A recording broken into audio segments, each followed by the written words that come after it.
नमस्कार मुई श्रद्धा। आज सुनमा गोटे सत कथानीटे टंढई घना कथानी के लिखिछन पाइकमाल बरगढ़ बिट्टू दादा आर उपस्थापना करिछन विश्वजीत साहू। सुना कथा थी केंता जड़े बदनाम हो जाइसी आर सारा जीवन दुख पाइसी ये कथानी सुनी करी जानमा। कथानी केंता लगला कमेंट रे जनाबे जरूर। आसन सुनमा कथानी टंढई नना। आमर गाँव रे माझी गोटे थिला तार ना थिला बिलासिनी हेले छुआनु बुढ़ा ताके तार पछाड़े टंढई बोली कहते। गाँव सबे बहुत डरुले खास करी छुआ मान को तार नजर न लुकैक रखुले माँ मैंने। मते भी सान बेले मोर माँ लुकौला से गलाएला बेलके से टंढई रोला गाँव मुड़साने लास्ट घर बोले चले। तार पाखे मुड़ा और खेत माने थिला। से टंढई सांगे तार आई बुढ़ी थिला। मुई मोर मान शुनी जे से टंढई बिहा होकर आबार वर्षे भितरे तार सास ससुर मरीगले और तार दुईटा छुआ भी थिले। से छुआ माने भी एका संगे हराली वाँस राति मरीगले। किछि बरस उतारू तार घयता भी मरीगला।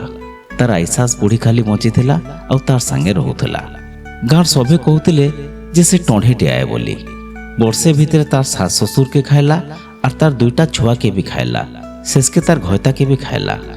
एकला केंता रहीमी बोली बुढ़ी के सांगे रखीचे। ताकर जमी बाड़ी बहुत थिला फल चाष भी करुथिले से माने और बहुत भल चलुथिले। देसी कुकुरा बतक सब पोषिथिले। गाँ लोक डरे तार कुकुरा की बतक अंडा किछि नहीं घेनु थाई भाइल नसाई पांगी देबा बोली और तार खेत न लेबर माने भी डरे काम करथिले। सान बेले मुई भी बहुत डरुथिली ताके। टिके बड़ होला परे भाबुथली जे टंढई केंता कर तार सास ससुर छुआ मान को आर तार घयता के खाइथिबा रांधी करी खाइथिबा कि भाजी करी खाइथिबा पनखिति सबके काटिथिबा कि दाथे काटिथिबा हेतकी लोकर शिकार केंता कर एकला खाइथिबा एंदा बहुत कथा मन भितरे आसुथिला और मने मने डरी भी जाउथिले हेले काहाके नै कहूथे। मन भितरे डर संगे घृणा भावटे भी आसुथिला से टंढई प्रति। मोर माँ के थरे पचारली हे टंढई केंता करी हेतकी लोकर शिकार खाइथिबा बोली करी जे मोर माँ कहला टंढई माने शिकार नै खन खाली रकत पीसन और कलजा के कच्चा खाएसन बोली। मोर बापा चाकरिया थिले बोली आमे प्राय गाँव रे नै रही बाहर जगह मान को रहुतलु। बने किछि बरस बीती गला मोर बापा चली गले और फिर आमे गाँव रे रहिलु। मु ओडिशा बाहर काम कली। जेबे छुट्टी रे गाँ के आसुथिली टंढई संगे मिसबार के चाहुथिली। मोर भितरे डर आउ नै थाई। टंढई भी बुढ़ी ही जाइथिला न तार के लागेले सर भंजा और तार परिवार के आनी करी सांगे रखीथिला। तार आईसास बुढ़ी मरी जाइथिला न। टंढई के गाँव मार माइन हिसाबे मुई नना माइन करुथिली। सामना सामनी हे गले जुहार भी करुथिली। थोरे नुआखाई बेल के छुट्टी नहीं करी आसी थाए टंढई घर के गली। हठात मते तार बाट मुहे देखी करी चमकी गला आश्चर्य हैला। मुई पाँच छी करी जुहार कली। से कनकनिया हेकरी पचारला ई बुआ आमर घर के काहे आसी छुरे भंजा गाँ लोक बाग देखी दुखा पकाले बोले केंता हेबा। मोर मुहनु बाहरी गला बुली आसी नना तुई टंढई आउ मते खाई खुआ देबो भाल तुमर घर के आसी नना जदि मुई मरी जिमी बेले तोते गाँ लोक नहीं छाड़न जिंदा जले देवे कही दौचे। टंढई हंसला गोटे सुखा हंसे और कहला भीतर के आ बस स्वाली पिठा राइस लोडू बनईचे खाइबू भेल दुईटा केनु भले मोर हाथटा खाइबू जे भंजा। मन भितरे टिके डर थिले भी जान हेले हेबा भाबी करी खाइली। याडू सेडू दुई चार पद कथा है करी पले आसली से दिन राति झुमरा ने लागला भाइल मरी मुरा जिमी डर लागुଥାଏ हेले मुई किछि भी नहीं हेली। किछि मास परे फिर घर के आसली और फिर गले टंढई घर के। टंढई कहला आज खाई करी जीबू रे बाबू कुकुरा काटमा। टंढई घरे शिकार भात खाइली। कहली तुई परे टंढई आउ गो ना केंता मते नाय मारबार गो तुई परे रकत पीसु कंचा कलजा खाइसु लोक माने तो हेंता कहसन आउ तोते बहुत डरसन। गान जदि कार दिही नसले तोते सबे डाउट करसन तुई नसैछु बोली। टंढई कहला देख तोरे भंजा मते टंढई बोली सबे कहसन जे तुई आमर घर के आसीछु मु जदि टंढई आए आउ तोते खाई जदि देमी बोले गाँ नुआ रही पारमी भेल। गोटे दीर्घ निश्वास पकाला आखिर पानी तार छल छले गला। मोर गाल न मुड़ के स्वाली आनला और कहला मोर छुआ माने बंचीथिले यादे तो रेड़की एड़की हेथिते नरे भंजा ताको बिहा बंदना करी करी मुई हाथी नाती नातेन खेलौथेती। मुई कहली तोर छुआ मान के भरे तुई खाइलु गोरो ना यादे कांदले काना हेबा। मोर कथा सुनी करी टंढई रड़ी रड़ी कांदला। मुई नाई कांदना बोली बुझौथिली। कांदी कांदी टंढई कहूथिला सुनबुरे भंजा कथाटे सुन मुई बिहा होकर आइली बेल के मोर ससुर के काए बेमारटे होता जे खाँसु थान और रकत भी बाती करन। मास 4टा भितर मरीगले। मोर सास मते कहले तुई अलक्षणी अलचले नाउ। मोर घर के बुहासेन होकर आइलु कि मोर मनुष मला मते राणी बनालु। तुई टढ़े गुटे आउ। बेस मोर सास सबके प्रचार करदेले जे मुई टढ़े आए बोली करी। किछि मास उतारू मोर सास भी खाँसी खाँसी मरीगले। मते जानला 2टा छुआ हेले। लवकुश ना रखलु। बरस 4 लेखाएं होता हराली वाँस थिला। झो झो पैन बरसु था। से छुआ मैंने राति शुई थिले और ताहाकू कॉलेज सांप चाबी देला। आमर खटे कॉलेज सांप बाहरला कथा तले सांप थिला। आमे जानलु छुआ मान के सांप चाबी देइछे बोली करी। मोर 2 छुआ एका संगे मरी गले। पछे आउ मते छुआ पिला नाई हेले। मुई बांझे नहीं करी रही गली। मोर मनुष के भी खरा मासे झाऊ मारी देला जे से भी मरी गले। जुआन बयसे मुई राणी हे गली। गाँ लोक मान को तो मुई टढ़े आए बोली मोर सास कही देइथिले। सभे मते टढ़े बोली भाबुथिले। मोर 2 छुआ के मुई खाइली, मोर मनुष के भी खाइली, सास ससुर के भी खाइली बोली कहले। जदि मुई टढ़े आए तो मोर छुआ पिलार घयता के काई जे खाइती कहरे भंजा। एतकी बड़ दुनिया थी मु एकला झने बचुछे। मोर किहे नाई न। एंता एकला जीवनटे बचबारटा केते कष्ट आए जे तुई बड़ हेलु न बुझी पारु तु बोरे भंजा बोले कांदी कांदी कहते। बहुत कथा हेलु से दिन। मुई देखी पारुथिली गोटे सीधा साधा स्नेही मनुष्यटे। देखी पारुथिली तार भितरे थिबा मातृत्व के, तार भितरे थिबार वेदना के, कोह के आउ दुख के। मुई अनुभव करि पारुथिली सारा जीवन से तार संगे केही नाई मिसी गान लोक एक घरिया निर्वासित हेला लेखा से बची आसीछे। गाँ जाकर सबकर घृणा निंदा बदनाम भितरे। आहा बिचिरी बोली मोर मन फाटी जाउथला। मते बहुत लाज लागुथला कारण मुई भी ताहाके टढ़े भाबिथिली। बहुत राग लागुथला गाँ जाकर लोक मान को किछि नाई बुझी करी बिचिरी के सभे टढ़े भाबी करी केंता करिछन जे। आहा मते भी बहुत कांदी लागला। तार कुले मुठ रखी करी बहुत कांदिली जेंता मोर मार कुले मुठ रखसी।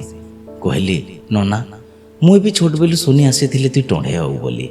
तुई मनुष्य रकत पीसु मनुष्य मारिकर तार शिकार खाइसु बोली डर आउ घृणा लागुथला गो। मते माफ करबो। से कहला तोर क्या दोष रे भंजा। गाँ जाक लोक मते टढ़े भाबसन। सबकर मुड भितरे बसी जाइछे गुटे कथा जे बिलासिनी टढ़े आए बोली करी। हुए तो आखर पाखर गाँ लोक भी मते टढ़े बोली भाबुथिबे। मुई तार हाथ रंधा शिकार भात खाउथिली बहुत खुशी आउ शांति रे। मोर पाखे बसिकर धुकना थी धुकी दउथला। तार पनत कानी थी मुँह के मोर पुछी भी दउथला मोर मां लेखे। मुई देखी पारुथिली तार भितरे लुकिथिबा मातृत्व के जेनटा कि से तार छुआ मान के केभे नहीं दे पारला बोली तार भितरे सबु स्नेह ममता लुकिकिरी रहितला जेनटा कि से मोर ठाने पूरण करुथला। आउ तार भितरे गोटे खुशी उत्साह आनंद मुई देखुथिली अनुभव करुथिली। मुई वर्णना नहीं करि पारबार से सबु भावना के, से समयार परिवेश परिस्थिति आउ तार अवस्था के। घर के आसिकरी मोर माँ के कहली। सबु कथा सुनला परे मोर माँ भी कांदी पकाला। सोच सोच जने के टढ़े बोली बदनाम कराहेला। और सारा जीवन से गोटे प्रकार एकला निसंग जीवन जापन करिछे। केते दुख केते कष्ट अशांति मानसिक निर्यातना भितरे जली पुड़ी करी बंचुछे बोली मोर माँ भी अनुभव कला। और तार आर दिन सकालू मोर माँ टढ़े घर के गला मोर सांगे कांदला टढ़े के धरी करी कहला सबु कथा जहा मन शुनिथिला। 2 जन कंधा पोबा हेले। मुई देखुथिली टढ़ेर मुहे गुर्दुटे शांति। से दिन बेलबुड़ा के मुई घर बाहरली मोर काम जगह के। वर्षे पर फिर नुआखाई के घर के आसली। मने मने योजना करी जे नुआखाईर बासी दिन टढ़े के घर के डाकमु एका संगे खाना पीना करमु ताके कुनुआ करमु बोली भल सम्बलपुरी शाढ़ी घिनी करी नैथिली आउ ग्यारंटी वाला चूड़ी सारे भी। बहुत किछि सपना देखिथिली इथर टढ़े संगे मिसमी बहुत कथा हेमी गोटे पुओ लेखे। हेले मोर ठानो मोर हाथों से सबू नेबार के पुअर प्यार टिके पाइबार के से टढ़े आउ नहीं थी। बहुत खुशी होकर हाट फेलती हठात दिने मरीगला। फोन जमाना नहीं थी जे मुझे खबर नहीं पाइली।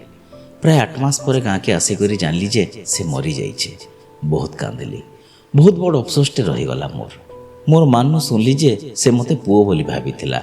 आउ मोर माँ के सुनार काची मालीटे देखैकरी कहिथिला जे तोर पुअर बिहा बेल के एटा भुआसेन के पिन्हामी बोली करी। मोर माँ आमर पड़ार पड़ोसी माइझी मान को सबू घटना माने कहला। इतार कानु हेतार कानु हिसाबे गानो सभे जानले सबू सत कथा के। आउ गानो मीटिंग बसले और बहुत लोक माइझी माने टढ़े घर के जाइकरी टढ़े न भूल मागले अफसोस कले सम्मान और सहानुभूति देले। टढ़े बहुत खुशी थिला।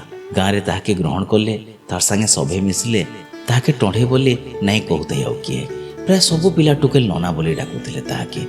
ଗାଁର ବନ୍ଧଘାଟେ ତାର ପଇସାନୁ ପାଉଁଜ ବନେଇ ଦେଲା ଆଉ ବନ୍ଦ ଏର ଉପରେ ବଡ଼ ତୁଳସୀ ଚଉରାଟେ। ଗାଁର ନାମ ଯଜ୍ଞ ବେଲକେ ବି ବନେ ବଡ଼ ଖର୍ଚ୍ଚାଟେ ଉଠାଲା ବୋଲି ମୋର ମାନ ଶୁଣିଲି। ସେ ଆଉ ଆଗ ଟଢ଼େଇ ନାଁରେ ନାଇଁ ବିଲାସିନୀ ନନା ନାଁରେ ପରିଚିତ ହେଲା। ଆଉ କିଏ ବି ଟଢ଼େଇ ବୋଲି ତାହାକେ ନାଇଁ କହିଲେ। ଲୋକ ମାଇଛି ସବେ ତାହାକେ ସୁରୁ ନନି ଆଉ ପିଲା ଟୁକେଲ ମାନେ ତାହାକେ ନନା ବୋଲି ଡାକିଲେ। ସେ ଯାହା ବି ହଉ ଟଢ଼େଇ ତାର ଶେଷ ସମୟରେ ମାନସିକ ଶାନ୍ତି ଆଉ ଖୁସିରେ ମଲା ବୋଲିକରି ଗାଁ ଲୋକମାନେ ଆଲୋଚନା କରସନ୍ ଆଉ ସମ୍ମାନ ଦେସନ୍। ଇ ଘଟଣାରୁ ଏଇଟା ଶିକ୍ଷା ମିଳିଲା ଯେ ନାଇଁ ଜାନି ବୁଝିକରି ଜନେକର ସୁନା କଥା ଥି ବିଶ୍ୱାସ କରି କାହାକେ ନିନ୍ଦା ବଦନାମ ଅପମାନ ନାଇଁ କରବାର କଥା। ସତ୍ୟ ଅସତ୍ୟକେ ପରଖିବାର କଥା, କେନ୍ସି ଗୁଜବର ସାଥ ନାଇଁ ଦେବାର କଥା। କାହିଁ ଯେ ବୋଲେ ଏନ୍ତା ଗୁଜବ ଆଉ ଅପପ୍ରଚାରକେ ଲୋକମାନେ ବେଶୀ ବିଶ୍ୱାସ କରସନ୍ ଆଉ ସେଥିର୍ ଲାଗି ଜନେକର ଜୀବନ ବର୍ବାଦ ହେଇଯାଏସି। ଜି ଥାଉଁ ଥାଉଁ ଜଲି ଜଲି ମରି ମରି ବଞ୍ଚୁଥିସି। ଦୁନିଆରେ ଟଢ଼େଇ ଟାଙ୍ଗେନ୍ ଭୂତ ପେତେନ୍ ତନ୍ତ୍ରମନ୍ତ୍ର ଅଛେ କି ନାଇଁ ନ ସେଟା ଗୋଟେ ଅଲଗା ଆଲୋଚନାର ବିଷୟ ଏ। ଯିଏ ଭୁକ୍ତଭୋଗୀ ଏ ସେ ହିଁ ଜାଣିପାରବା, ଅଲଗା ଲୋକ ନାଇଁ ଜାଣିପାରନ୍। ଆଉ ଏ କଥାକେ ପ୍ରମାଣ ବି କରି ନାଇଁ ହୁଏ। ବାକି ଜୁଏ ଅଛେ ବୋଇଲେ କୁହଲା ବି ତ ଅଛେ, ଇଟା ବି ସତ ଏ। ଟଢ଼େଇ କାହାର ଲାଗି ବିଶ୍ୱାସ ଏ ତ କାହାର ଲାଗି ଅନ୍ଧବିଶ୍ୱାସ ଏ। ହେଲେ ଏଇ ଘଟଣା ଟଢ଼େଇ ଗୋଟେ ଅବ୍ୟକ୍ତ ମାନସିକ ପୀଡ଼ା ଯନ୍ତ୍ରଣାରେ ଛଟପଟ ହେଇକରି ମରି ମରି ବଞ୍ଚୁଥିବାର ଗୋଟେ ଦୁଃଖିନୀ ଅସହାୟ ମହାନ ସହିଷ୍ଣୁ ମହିଳାର ଗୋଟେ ସତ୍ ଘଟଣାର କଥାନିଟେ ଆଏ। କଥାନି କେନ୍ତା ଲାଗଲା ଜଣାବେ ଜରୁର। କଥାନିକେ ଲେଖିଥିଲେ ବିଟୁ ଦାଦା ପାଇକମାଲ ବରଗଡ଼।